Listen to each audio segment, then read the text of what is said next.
வணக்கம். என்ன செய்தியை பார்க்க போறோம்னு கேட்டீங்கன்னா, செல்வப்பெருந்தகை ராஜினாமா செய்கின்றார். விரட்டி அடித்த டெல்லி வேதனையில் அதிர்ச்சி முடிவு. உண்மைதானா என்று கேட்பீங்க.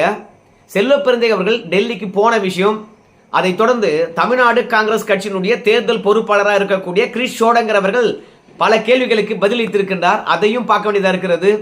அது மட்டும் இல்ல, காங்கிரஸ் கட்சியை வழிநடத்தக்கூடிய வேணுகோபால்ஜி அவர்கள் தமிழகம் வந்திருக்கின்றார். கூட்டணி தொடர்பாக கருத்து தெரிவித்திருக்கின்றார். எல்லாவற்றையும் பார்த்தாதான் நம்முடைய செல்வப்பெருந்தகை அவர்கள் ராஜினாமா பண்றாரா இல்லையா என்ற விஷயமானது உங்களுக்கு புரியும். விலாவாரியா சொல்றேன், ஸ்கிப் பண்ணாத பாருங்க. அதற்கு முன்பாக இதுவரைக்கும் நம்ம சேனலை நீங்க சப்ஸ்கிரைப் பண்ணலனா சப்ஸ்கிரைப் பண்ணிக்கங்க, கொஞ்சம் சப்போர்ட் பண்ணுங்க. அதற்கு முன்பாக ஒரு சின்ன வீடியோ கிளிப் தரேன், பாருங்க. ரங்கராஜ் பாண்டே இடத்துல நான் ஒரு கேள்வி கேட்டேன். அந்த கேள்விக்கு அவர் பதிலளித்து இருக்கின்றார். கண்டிப்பாக நான் கேட்ட கேள்வி உங்களுக்கு ரொம்பவே பிடிக்கும், பாருங்க. ஃபேஸ்புக்ல இருந்து ஒரே செகண்ட். எட்டியப்ப சோழன் உத்தரமேரூர்ல இருந்து இணைப்புல இருக்கீங்க, உங்களுக்கு கேள்வி கேளுங்க. வணக்கம் சார். என்கிட்ட ஒரு 2 கேள்வி இருக்கு. சமீப காலமா பாத்தீங்கன்னா அண்ணாமலை அவருடைய எக்ஸ்தலமானது அமைதியாவே இருக்குது, நிறைய பிரச்சனை இருக்குது. அதை பத்தி எந்த கருத்தும் தெரிவிக்க மாட்டாரு. சமீபத்தில் பாத்தீங்கன்னா சொல்லிடுங்க, இருங்க. அண்ணாமலை அவருடைய எக்ஸ் தளம் அமைதியா இருக்குன்னு கருதாதீங்க. அண்ணாமலை அவர்கள் இன்னைக்கு வரைக்கும் பேட்டி கொடுத்திருக்காரு. எல்லாத்தையுமே எக்ஸ்ல தான் போடணுங்கிற அவசியம் இல்லை. சில பிரஸ் மீட்டை கொடுப்பாரு, சிலர் இன்டர்வியூல கொடுப்பாரு, சிலர் பிரஸ் ரிலீஸ் பண்ணுவாரு, சில இடத்துல நீதிமன்றத்தில் வழக்கு மூலமா பண்றாரு. ஸோ ஒரு மல்டிப்ளா இயங்கிட்டு தான் இருக்கிறாரு. அவர் ட்விட்டர்ல என்ன போடுறாரு அப்பதான் அவர் ஆக்டிவா இருக்கிறாரு. அவர் ட்விட்டர்ல போடலன்னா ஆக்டிவா இல்லைன்னு நினைச்சிடாதீங்க. அவர் தமிழ்நாடு முழுக்க சுற்றுப்பயணம் மேற்கொள்கிறார், கட்சி பணிகளை மேற்கொள்கிறார். இன்று நாம் பேசிக் கொண்டிருக்கக்கூடிய நாளில் கூட திராவிட முன்னேற்ற கழகத்துடைய பொருளாளரை நேருக்கு நேராக நீதிமன்றத்தில் வந்து கிராஸ் எக்ஸாமினேஷன் பண்ணியிருக்கிறார். அதனால கிராஸ் எக்ஸாமின் பண்ணியிருக்கிறார். அதனால ரொம்ப முக்கியமான அவருடைய பணிகளை தொடர்ந்து கொண்டே தான் இருக்கிறார். எக்ஸ்ல போடுறாருங்கிற வச்சுட்டு அவர் முடங்கி இருக்கிறார், பிஸியா இருக்காரு முடிவு பண்ணிடாதீங்க. எஸ், உங்களுடைய செகண்ட் क्वेश्चन. உங்களுடைய இரண்டாவது கேள்வி கேளுங்க சோழன். ரங்கராஜ் பாண்டே ஒரு இடத்துல இன்னொரு கேள்வி கூட கேட்கலாம் தான் நினைச்சேன். ஆனா அதற்குள்ளாக லைனை கட் பண்ணிட்டாங்க. உண்மையாகவே அண்ணாமலை அவர்களுடைய சமூக வலைதளமானது மொத்தமா முடங்கித்தான் போயிருக்குதா அப்படின்னு கேட்டீங்கன்னா, மொத்தமா முடங்கல. அவர் தன்னுடைய சொந்த விஷயங்களை அதுல பதிவிடுறாரு. சமூக பிரச்சனையை பேசவே இல்லை. தேர்தல் நேரத்தில் அண்ணாமலை அவர்கள் சமூக பிரச்சனையை பேசாம சொந்த பிரச்சனையை சமூக வலைதளத்தில் போட்டா நிறைய பேர் ஃபாலோ பண்றாங்க. குறிப்பா 1 லட்சம் பேருக்கு மேலானவர்கள் அண்ணாமலையை ஃபாலோ பண்றாங்க. அப்போ திமுக ஆட்சியுடைய தோல்விகளை அவருடைய சமூக வலைதளத்தில் போட்டா எவ்வளவு பேரை போய் சேரும் பாருங்க. 10 லட்சம் பேர் இருந்தது கொஞ்சம் நெஞ்சுமா. அதனால சமூக பிரச்சனையை பேசணும். நேற்று கூட பாருங்களேன், விருதுநகர் மாவட்டம் ஸ்ரீவில்லிபுத்தூர்ல நீதிமன்றத்துக்குள்ளேயே நீதிபதியை நோக்கி ஒருத்தன் கத்தி வீசிருக்கிறான். பாலமுருகன் என்கின்றவன் விவாகரத்து கேட்டிருக்கான். விவாகரத்து அவனுக்கு கிடைக்கல. அவங்க மனைவிக்கு சாதகமாக தீர்ப்பு வரல. நீதிபதியை பொறுத்த வரைக்கும் என்ன ஆதாரங்கள் கொடுக்குறாங்களோ அந்த ஆதாரத்துக்கு ஏற்ற மாதிரி தான் தீர்ப்பு வழங்குவாரு. ஆனா எனக்கு ஆதரவா தீர்ப்பு வரல என்று நினைத்த பாலமுருகன் கத்தி எடுத்து நீதியரசரை வெட்ட பார்த்திருக்கிறான். அதாவது வீசி எறிந்திருக்கின்றான். அது தவறி கீழே விழுந்திருக்கிறது. தமிழகத்தில் குற்றவாளிகளுக்கு எந்த விதமான பயமும் இல்லை. நீதிமன்றத்தில் நீதியரசர் வரைக்கும் கத்தி கொண்டு வந்து வெட்டுகின்ற அளவுக்கு போயிருக்குது சட்டம் ஒழுங்கு. நம்ம முதலமைச்சர் ஐயா அவர்கள் தான் அடிக்கடி சொல்லுவாரு, தமிழகத்தில் சட்டம் ஒழுங்கு கெட்டு போச்சுன்னு வச்சுங்களேன், சர்வாதிகாரியா மாறுவேன், இரும்பு கரம் கொண்டு ஒடுக்குவேன்னாரு. அந்த சர்வாதிகாரியும் பார்க்க முடியல. 2வது முதல்வருடைய இரும்பு கரம் எங்க என்றும் நமக்கு தெரியல. ஏன்னா இதே தென் மாவட்டங்கள்ல தான் நீதிமன்றத்துக்கு உள்ளவே வழக்கறிஞரை வெட்டி படுகொலை செஞ்சாங்க. இப்போ நீதியரசர் மீது கத்திய வீசி இருக்கிறான். அப்படி கத்திய வீசுகின்ற அளவுக்கு நீதிமன்ற வளாகத்தில் இருக்கக்கூடிய காவல்துறையினர் என்ன பண்ணாங்கன்னு தெரியல. மருத்துவமனைக்கு நோயாளிகள் வருவாங்க. ஆனா நீதிமன்றத்துக்கும் காவல் நிலையத்துக்கும் குற்றவாளிகளும் வரலாம், நல்லவரும் வரலாம், பழி தீக்கிறவனும் வரலாம். சோ நீதி வேண்டி சில பேர் வரலாம். இப்படி பலதரப்பட்ட மக்கள் வருவாங்க. ஆனா ஏதோ ஒரு குற்றத்துக்கு ஆட்பட்டு தனக்கு நீதி கிடைக்காத என்ற விரக்தியில தான் நிறைய பேர் வருவான். அப்படி நீதிமன்றத்துக்கு வருகின்ற போது நீதிமன்ற வாயிலே வர்றவங்க யாரு, எதுக்கு வர்றாங்க, என்ன கொண்டு வந்திருக்கிறாங்க, அதெல்லாம் காவல்துறை கொஞ்சம் மேலும் சோதனை தேவையில்லையா? நீதிபதி வரைக்கும் நிக்குதுங்க ஆயுத அச்சுறுத்தல. இதெல்லாம் அண்ணாமலை அவர்கள் தன்னுடைய சமூக வலைதளத்துல போட்டிருப்பார்னு நான் நினைச்சேன். இந்த அரசாங்கத்தை நம்பி இருந்தா இன்னைக்கு நீதிபதிக்கே பாதுகாப்பு இல்லை, சாமானிய மக்களுக்கு என்ன பாதுகாப்பு இருக்கும்? அதனால இது அண்ணாமலை பேச இன்னும் பெருசாகும் அப்படின்னு நான் நினைச்சேன். ஆனா அவர் பேசவே இல்லை. இன்னொரு கூத்து கூட சொல்ற மாதிரிங்க, நேத்து அவசரமாக டெண்டர் விட்டுருக்காங்க தமிழக அரசாங்கம். அன்புமணி ராமதாசும் டிடிவி தினகரன் வந்து பாத்தீங்கன்னா இந்த விஷயத்தை எடுத்து பேசியிருக்கிறாங்க. புதுசாக 50 கல் குவாரிகளுக்கு அனுமதி அளித்திருக்கிறாங்க. அது வழக்கமானதானப்பா அப்படின்னு சொல்லிட்டு நீங்க நினைக்கலாம். ஆனா அரசாங்க நிலத்துல கல் குவாரி அமைச்சிக்கலாம் அப்படின்னு சொல்லிட்டு ஆட்சி முடிகின்ற தருணத்துல அவசரமா வந்து பாத்தீங்கன்னா டெண்டர் விட்டுருக்காங்க. இது எவ்வளவு பெரிய கொடுமையான விஷயங்கள் பாருங்களேன். இதற்கு முன்னெல்லாம் வந்து கல் குவாரி நடத்துதா சொந்த நிலத்துல வச்சு நடத்திங்கப்பா, அரசாங்க நிலத்தெல்லாம் நீங்க கையை வைக்க கூடாது அப்படின்னு சட்டம் இருக்கிறது. ஆனா அந்த சட்டத்தை தளர்த்தி இன்னைக்கு அரசு நிலத்திலையும் நீங்க கல் குவாரி அமைத்துக் கொள்ளலாம், டெண்டர் தொகை இவ்வளவுதான் அப்படின்னு சொல்லிட்டு அவசரமாக 50 டெண்டர் விட்டுருக்கிறாங்க. சொந்த இடத்துல மலையை உடைச்சு தின்னுட்டீங்களா, இப்போ அரசாங்க நிலத்துல மலை இருக்குது அதையும் உடைச்சு தின்னுங்க அப்படின்ற ரேஞ்சுக்கு இன்னைக்கு தமிழக அரசாங்கமானது நம்முடைய நிலம், அரசு நிலம், அத திமுக காரனுக்கு தாரை வார்த்திருக்கிறது. அது மட்டும் கூட பெரிய விஷயம் கிடையாது. உங்க எல்லாருக்கும் தெரியும் திமுக எம்எல்ஏ பழனியாண்டி, அந்த மனுஷன் கல்குவாரி வச்சுதான் நடத்துறாரு. அளவுக்கு அதிகமா எடுத்துட்டாரு, நீதிமன்றம் வரைக்கும் போச்சு. 43 கோடி ரூபாய் ஃபைன் போட்டாங்க. என்னால கட்ட முடியாதுன்னு சொன்னாங்க. உடனடியாக இந்த மாதிரி ஆட்கள்லாம் காப்பாத்துறதுக்கு இன்னைக்கு திமுக அரசாங்கமானது அந்த ஃபைன் தொகையை வந்து பாத்தீங்கன்னா குறைச்சிருக்கிறாங்க.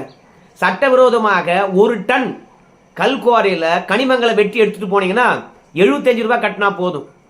நீ ஒவ்வொரு முறையும் 75 ரூபாய் கட்டிட்டு சட்டவிரோதமாக அளவுக்கு மீறி நீ கனிம வளங்களை வெட்டி எடுத்துக்கிட்டு போலாம். 1 டன்னுக்கு 75 ரூபாய். நான் அனுமதியே வாங்கல, கல்குவாரி வச்சு நடத்துறேன் அப்படின்னா நீ அனுமதி பெறாம கல்குவாரி வச்சு நடத்தினேன்னு வச்சுங்களேன், 150 ரூபாய் கட்டினா போதும்.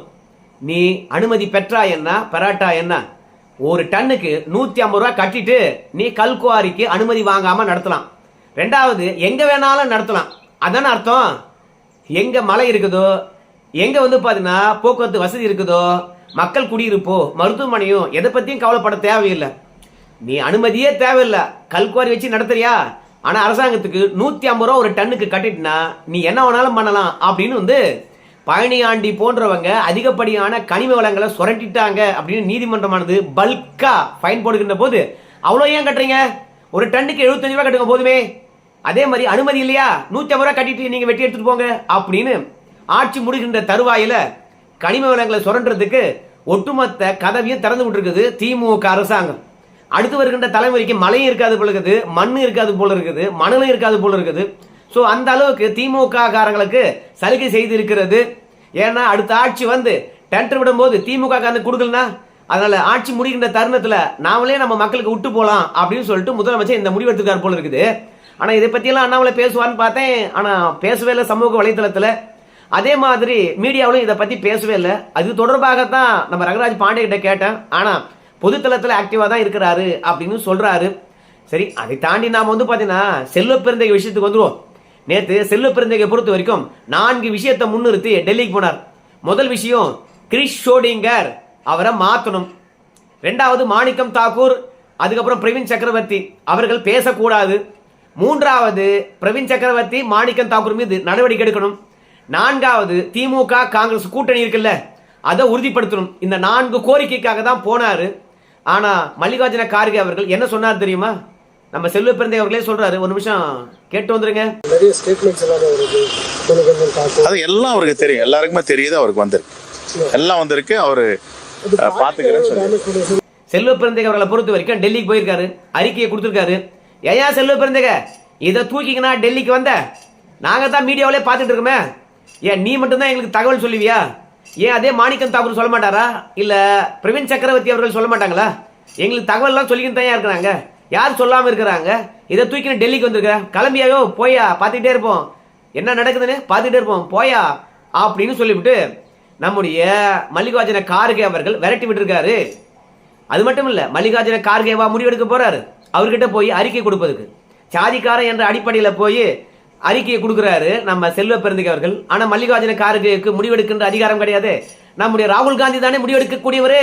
அந்த ராகுல் காந்தியை தானே மாணிக்கம் தாக்கூரும் மற்றும் பிரவீன் சக்கரவர்த்தி அவர்கள் சந்திச்சுட்டு பேசிட்டு இருக்காங்க. அதனால தமிழ்நாட்டில் என்ன நடக்குது என்ற விஷயமானது எனக்கு முக்கியமா முழுசா தெரியும் போ அப்படின்னு சொல்லிட்டார். இதுல இருந்து மல்லிகார்ஜுன கார்கே என்ன சொல்றாருன்னு கேட்டீங்கன்னா, திமுக காரம் பண்ற அடாவடியும் தெரியும், நம்ம ஆளுங்க பேசுகின்ற நியாயமும் நமக்கு தெரியும்.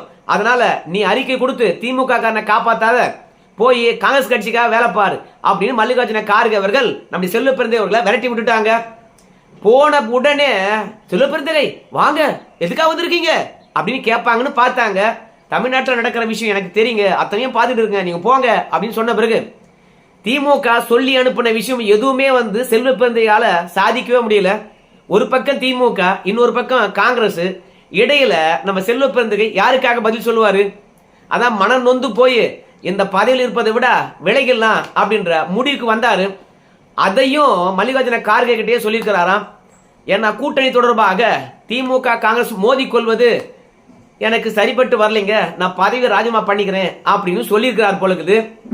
நபாரியா திமுக காரனை பொறுத்த வரைக்கும் பாஜக என்ற பூதத்தை காட்டி காங்கிரஸை அழிச்சிட்டு இருக்கான் திமுக காரன்.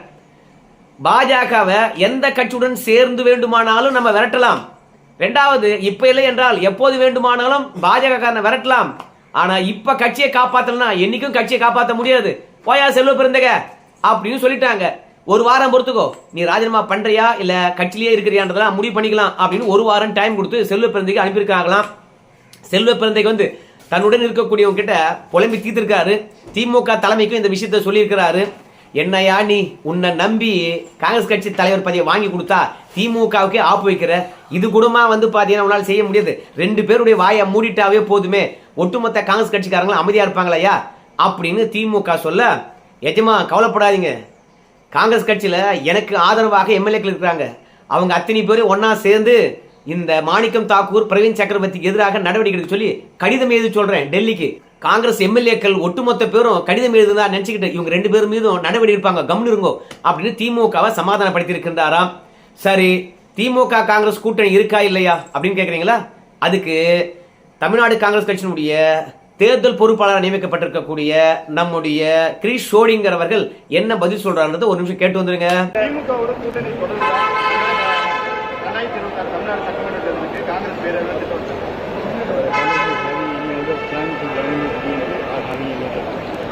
We are waiting for them. How are you in the government? What is the stand of the Congress in state level?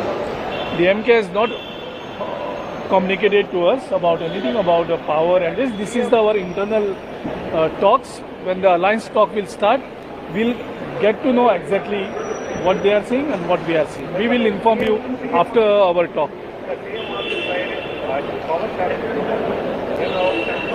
See, what he has spoken to media and all that we are not much better. When we'll sit across, we will talk.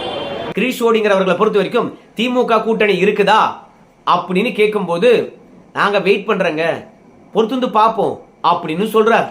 கூட்டணி இருக்கு இல்ல அப்படின்னு சொல்லல. ரெண்டாவது கேள்வி என்ன தெரியுமா? காங்கிரஸ் உடைய நிலைப்பாடு என்ன, இப்ப என்ன பண்ணிட்டு இருக்கீங்க அப்படின்னு கேட்கிறாங்க. நாங்க அதிகாரத்துல பங்கு கேட்க போறோம், அதிக தொகுதி கேட்க போறோம், இது தொடர்பாக எங்க கட்சிக்காரங்க கிட்ட நாங்க பேசிட்டு இருக்கிறோம் அப்படின்னு கிரீஷ் ஷோடிங்கர் சொல்றார். மூன்றாவது கேள்வி என்னன்னு கேட்டீங்கன்னா, நம்ம முதல்வரை பொறுத்த வரைக்கும் பொதுவெளியிலே சொல்லிட்டாரு, கூட்டணி ஆட்சி ஒத்து வராது, அது காங்கிரசுக்கும் ஏற்படுது கிடையாது, திமுகவுக்கும் ஏற்படுது கிடையாதுன்னு சொல்லிட்டு மறுத்துட்டாருங்களே அப்படின்னு சொல்லுகின்ற போது, அவர் பொதுவெளியில தானே பேசியிருக்காரு, பத்திரிகைகள் தானே பேசியிருக்காரு, எங்களை கூப்பிட்டு இன்னும் பேசல இல்லையா?